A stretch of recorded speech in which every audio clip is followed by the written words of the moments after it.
aplicativo para a vida real.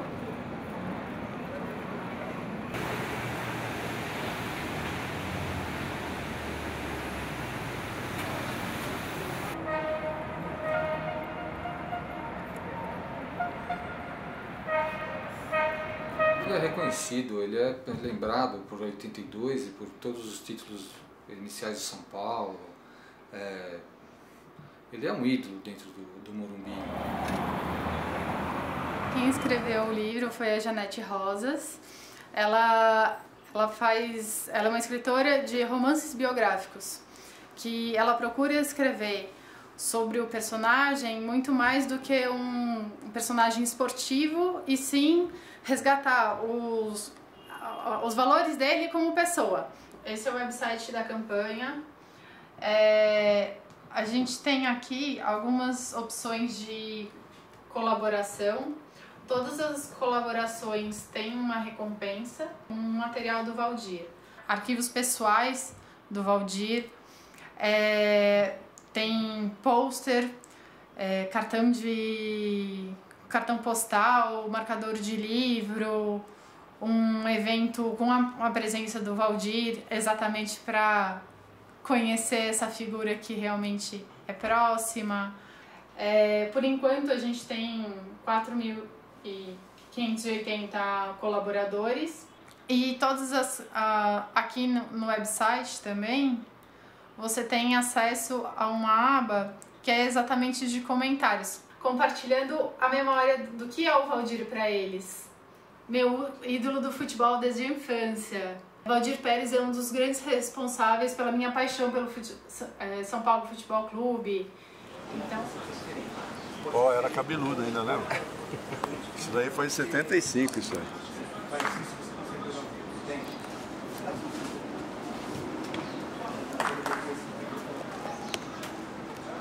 Ver aí se tem mais.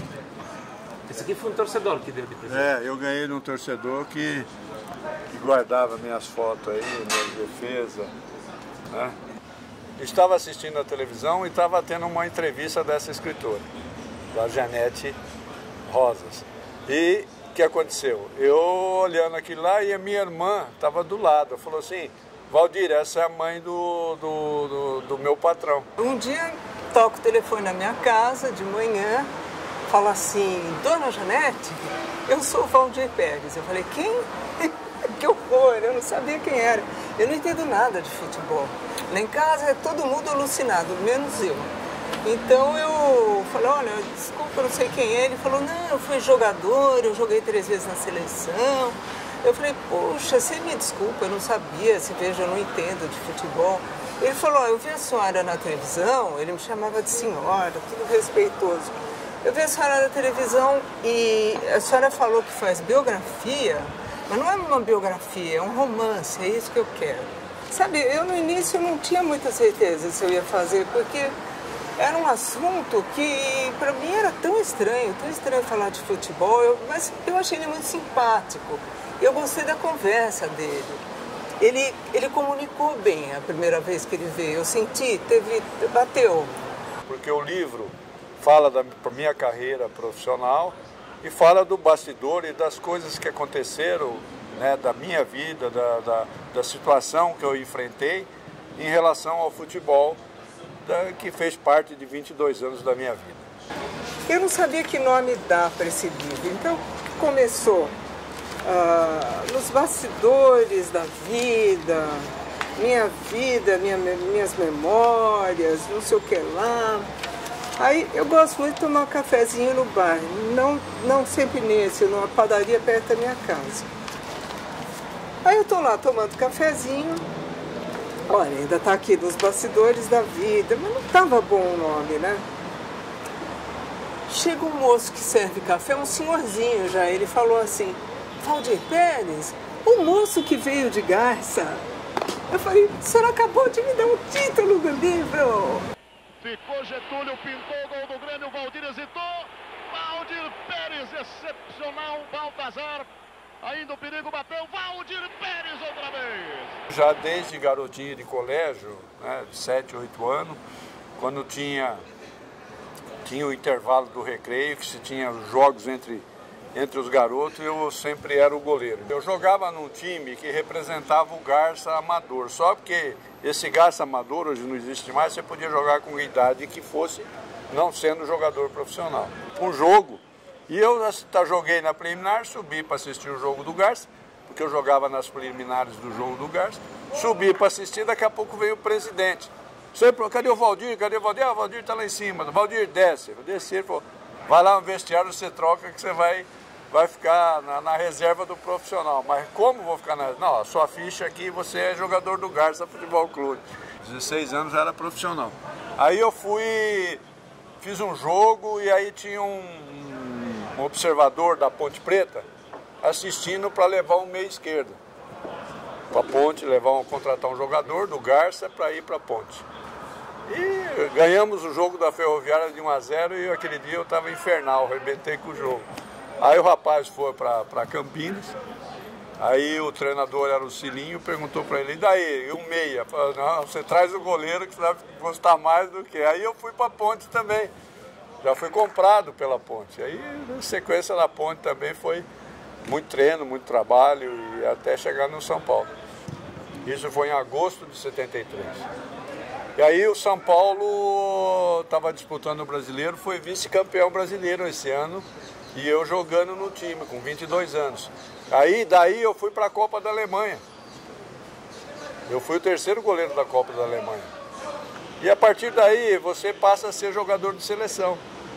E aí, coincidentemente, o título de 75, que foi decidido nos pênaltis, eu acabei apanhando os 3 pênaltis, pegando os 3 pênaltis do jogo. Aí fui carregado para a torcida, de herói, foto de capa de jornais, essas coisas, e o título paulista para o São Paulo conquistado. Foi o primeiro título realmente importante na minha carreira. Correu para a bola, tirou, defende, campeão São Paulo! Campeão São Paulo! O time do Atlético tinha feito um campeonato excepcional, o São Paulo não. E a partida decisiva foi no estádio do Mineirão, lá em Minas, favorecendo o Atlético. Nós empatamos 0-0 durante o jogo, 0-0 na prorrogação e foi para os pênaltis. E tinha o pênalti do Márcio. O Márcio, se fizesse, empatava e ia continuar batendo os pênaltis. Quando o Márcio arrumou a bola, eu estava passando do lado dele e eu passei a mão no bumbum dele, né? Valdir, o São Paulo Futebol Clube será o campeão brasileiro de 77. Se fizer, Márcio. E ele olhou para mim assim, deve ter ficado apaixonado. Aí ele pegou, chutou a bola para fora e nós somos campeões brasileiros. Muita concentração. Márcio, pé direito. Campeão brasileiro, São Paulo Futebol Clube. Primeiro você tem que analisar tecnicamente, ver o jogador, se ele bate forte, se ele é técnico, se ele é canhoto, se ele bate perna. O posicionamento dele na hora da cobrança te dá mais ou menos, não, vamos dizer, 25% de aonde ele vai bater. E você vai tentar fazer a defesa. Agora, eu provocava, eu mexia, o juiz mandava voltar, tirava um pouco a concentração desse jogador que ia bater. Então eu provocava a determinada situação, falava que eu ia ficar enorme, que a trave, o gol ia ficar pequeno, que eu ia pegar, olha a torcida lá, tá te xingando, todo esse tipo de situação. A gente podia jogar para deixar, né, tirar a concentração dele na hora da cobrança do pênalti. Às vezes funcionava, às vezes não, porque eu defendi bastante pênalti, mas tudo nesse tipo de situação. Mas às vezes não conseguia tirar essa concentração do jogador que ia bater e acabava fazendo o gol. E aquele pênalti nós estava 2-1 para o Brasil, teve o pênalti e o Bright, um jogador excepcional, técnico, né? E eu olhando ele assim, percebi a maneira como ele ia bater o pênalti. Ele não ia chutar forte, ele ia colocar a bola. E aí me posicionei no primeiro, eu dei uma mexida, mas defendi. Penalidade máxima, favorece a seleção da Alemanha aqui em Stuttgart, aos 34 minutos. Para a carreira de Valdir Pérez, só faltava a defesa. Vamos torcer. É um goleiro que tem sorte em penais. É um goleiro que vai para um canto, se a bola for lá, não sei não, hein? Atenção, Breitner. Valdir Pérez! Vai mandar voltar! Todo o time do Aí vem na cabeça, ele vai mudar para o outro canto. E quando ele mudou para o outro canto, eu fui e defendi. Foi mais difícil mesmo, como você falou, a segunda cobrança do Paulo. Breitner, com a mão na cintura, lá vai Breitner. Valdir Pérez, sensacional! Sensacional, Valdir Pérez! Agora ele é abraçado pelo time inteiro. Eu fico feliz, né, porque no livro dele ele cita que os únicos pênaltis que ele perdeu na vida fui eu que defendi. Então eu fico muito feliz por isso daí. Porque eu mexia, falava que eu ia pegar o pênalti aqui, mas aqui todo mundo entendia, lá não. Mas veio o cara e perguntou, ei, o que você falou para o alemão? Eu falei, não falei nada, não sei falar alemão. Ele era um goleiro, ele era apelidado de catimbeiro, porque ele fazia aquelas coisas, abraçava a pessoa e murmurava no ouvido que a pessoa não ia pegar a bola, ou dava um tapa atrás do bumbum. Então, diz que ele era uma alegria jogando. Que tem outros que são sérios, não sei se o Ceni é sério, não sei até, mas diz que ele dava verdadeiros shows, sempre rindo, ironizando. Então, o pessoal adorava ele. E ele continua uma pessoa extremamente simpática, né? Vê bem, você que é jogador da seleção brasileira, você representa São Paulo, Corinthians, Palmeiras, os torcedores todos desse time torcem para a seleção e você passa a fazer esse tipo de situação.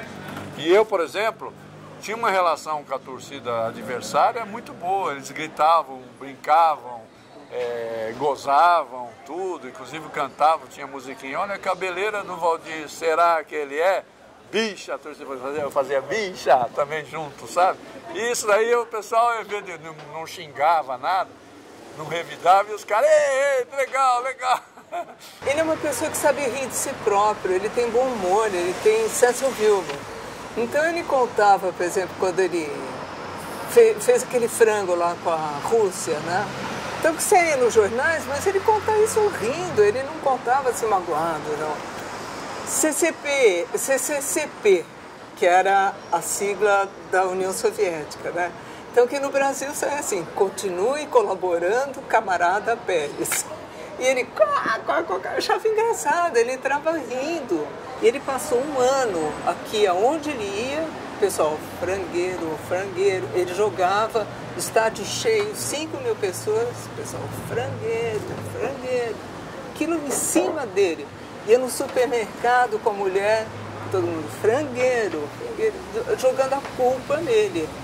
Isso eu acho que foi a maior defesa da minha vida, foi no jogo Brasil-Alemanha.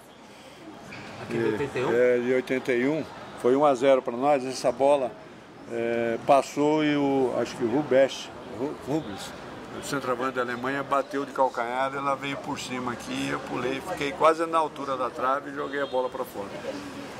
Então o trabalho não é julgado em uma partida, ou em 2 partidas, ou em 3 partidas, você tem que ver o trabalho todo ao seu tempo. Eu não cheguei na seleção por causa de ser bonito, ser isso. Joguei porque eu tinha um futebol que os homens que comandavam de uma comissão técnica fez de mim participar de 3 Copas do Mundo, 2 como reserva e 1 como titular. Nosso time realmente era um time excepcional que aqui no Brasil, quando você acaba uma Copa do Mundo e o Brasil não ganha, lembra-se da seleção de 82 imediatamente. A seleção tinha um futebol realmente maravilhoso, com Zico, com Sócrates, Éder, Serginho, Júnior, Oscar, tinha vários jogadores realmente, Falcão, Cerezo, tinha jogadores de alta qualidade. A Itália nos surpreendeu, né? Porque o empate era favorável a nós para classificarmos para ir para a semifinal. E a Itália conseguiu aquele jogo, o Paulo Rossi numa tarde muito feliz de fazer 3 gols, um atacante fazer 3 gols numa Copa do Mundo. É uma felicidade muito grande, ele acabou fazendo os 3 gols, 3 o oportunismo dele.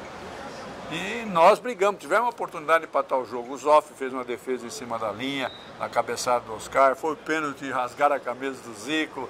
Então teve um monte de coisa que favoreceu o 3-3. Eu acho que é coisa realmente, vamos dizer assim, era para ser a Itália. Quem ganhasse ali seria campeão do mundo, e o Brasil seria, a Itália seria. e as duas equipes realmente decidiram o título para todo mundo, foi naquele jogo Brasil e Itália. Você sabe que nós fizemos uma partida na Itália, em Pescara, na despedida do Júnior? Só não jogou talvez os off só. Fizemos uma seleção em 82, seleção, sabe quanto foi? 9-1.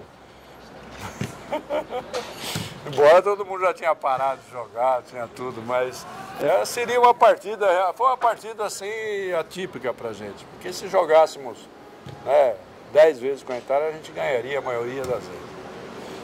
Outra coisa, eu joguei 39 partidas na seleção brasileira, a única que eu perdi foi essa no Brasil e Itália. E foi a única partida. Nunca perdi, não tinha perdido. Perdi justamente essa, e onde que eu só tomei 3 gols foi justamente nesse jogo contra a Itália. Eu acho que, por exemplo, o Antonioni era excepcional, o lateral direito excepcional, o Conte era um bom jogador. O time da Itália é um time bom, é que veio pressionado, né, pelo momento que atravessou com a briga com a imprensa, né? De repente eu começo a ouvir a história dele, ele virou uma personagem como se fosse uma das personagens que eu escrevo de literatura, quer dizer, ele é uma pessoa inquieta, né?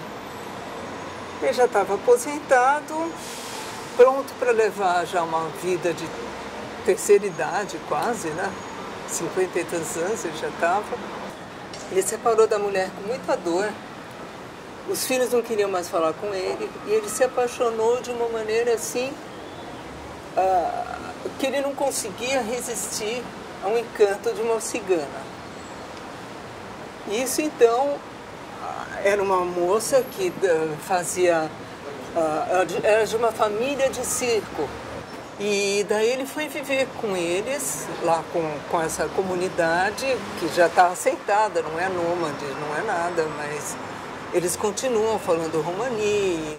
Então ele foi conviver e ele conheceu um mundo de novos sons, de alegria, de cores, de comidas com especiarias, de pessoal que gostava de beber, de cantar, muito alegre. E ele se encantou com aquilo. Passarela, invadiu pela cara, Valdir Pérez, sensacional! Mais um carnaval em... O Valdir, eu acho que, na verdade, ele resolveu escrever esse livro porque uma pessoa chegou para ele pouco tempo antes dele ver a reportagem na televisão e falou assim: você vai escrever um livro e esse seu livro vai ser filmado. Pouco tempo depois ele me viu na televisão, ele me procurou, eu comecei a escrever o livro. Eu interessei um amigo nosso que conhecia um produtor como você e que queria fazer o filme. Eu acho que foi esse o motivo principal dele. Hoje é uma situação que vários times da Europa, da Inglaterra, da Itália, de Portugal, a maioria tem jogadores brasileiros. Isso, Ucrânia, na Rússia. Então antigamente não tinha, você era exclusivamente dos clubes aqui do Brasil. E goleiro era mais difícil ainda, foi começar a sair com o Taffarel, que foi lá para a Itália. Então a partir daí houve uma procura de jogadores realmente e a valorização profissional se tornou maior aqui dentro. Salário, o que os caras ganham hoje num mês, nós ganhávamos num ano. Então mudou muito, eu acho que essa mudança houve por abrir o mercado na Europa para jogadores brasileiros e aqui passou a pagar melhor os seus jogadores. Então, tem uma história aí de vida realmente, né? Quer dizer, não é um jogo só, né? Não é um jogo só, é uma história, né? Então, depende da Mariana, da empresa Linklab, que falou assim que ia sair em 2 dias, já faz 2 anos e nada até agora. Ele faz um anúncio para a torcida do São Paulo de comprar o teu livro. Não, olha, lógico, a hora que tiver aí está à disposição. Espero que alguns que saibam ler português que leiam na Itália meu livro também.